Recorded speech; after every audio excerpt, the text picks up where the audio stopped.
प्रेरणास्पद कथाएं YouTube channel पर मैं धनंजय जैन आप सभी का हार्दिक अभिवादन करता हूं। छोटी सी कहानी डीजे की जुबानी।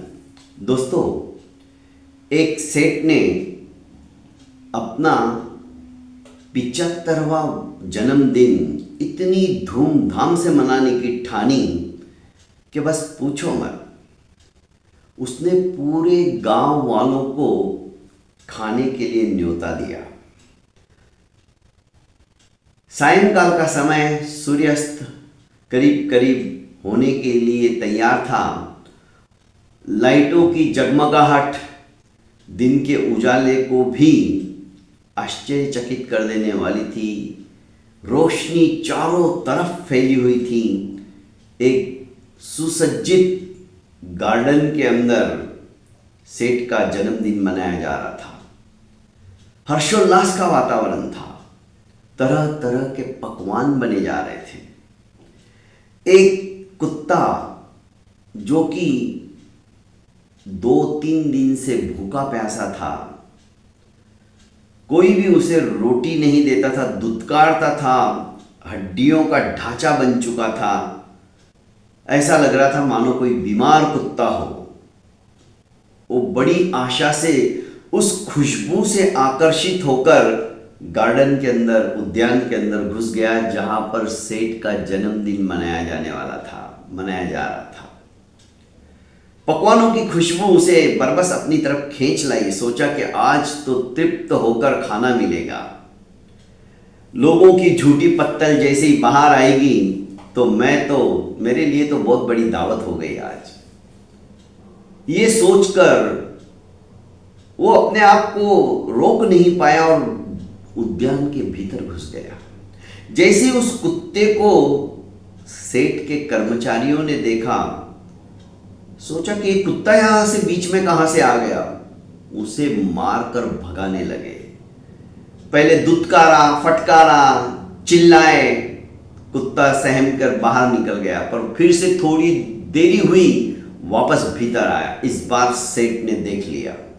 सेठ ने कहा, यह रंग में भंग करने के लिए कुत्ता कहां से आ गया? इसे मार के भगा दो, ये वापस मुझे दिखना नहीं चाहिए। बस फिर क्या था, बुरी तरह से उस कुत्ते को मारा गया। कुत्ता अधमरा तो पहले ही था। बेचारे की टांगें आहत हो गई।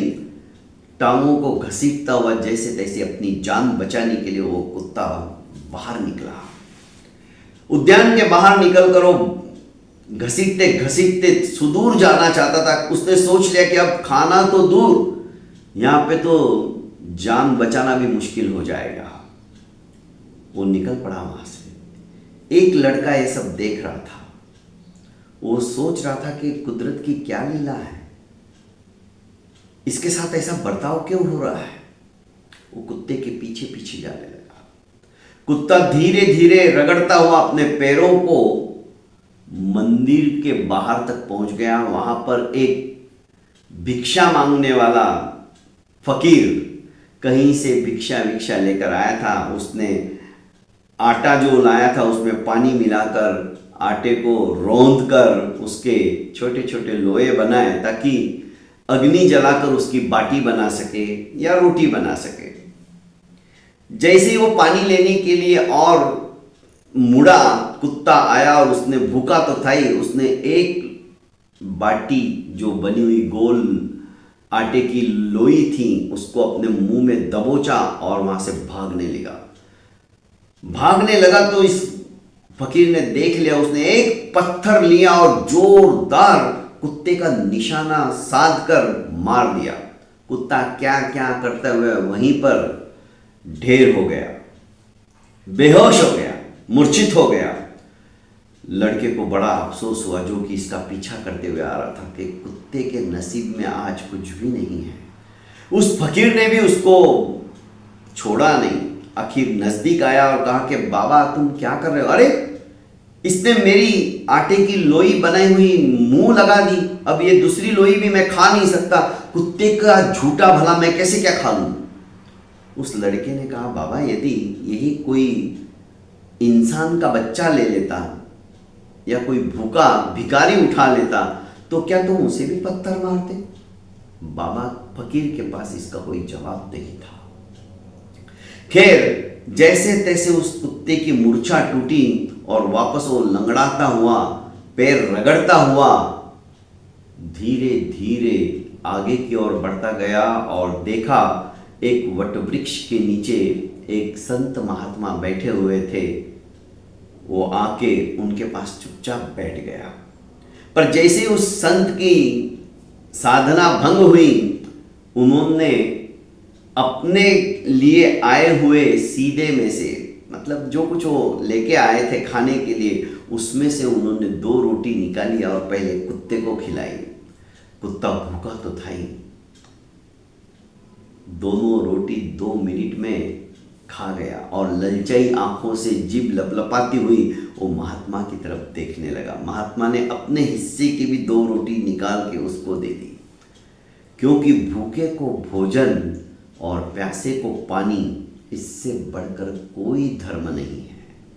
ये बात मेरी नानी कहा करती थी, क्योंकि नानी कहती थी कि पहली रोटी बेटा गाय को देनी चाहिए और लास्ट की रोटी, अंतिम रोटी कुत्ते को खिलानी चाहिए, उससे बहुत फायदा होता है। सबसे बड़ी बात, हमारे जीवन के अंदर जो दुख, जो दर्द आने वाला है वो आता ही नहीं है, क्योंकि उस दिन फिर से उस लड़के ने भी एक रोटी से इंसानियत की एक नई शुरुआत कैसे होती है ये सीख ली।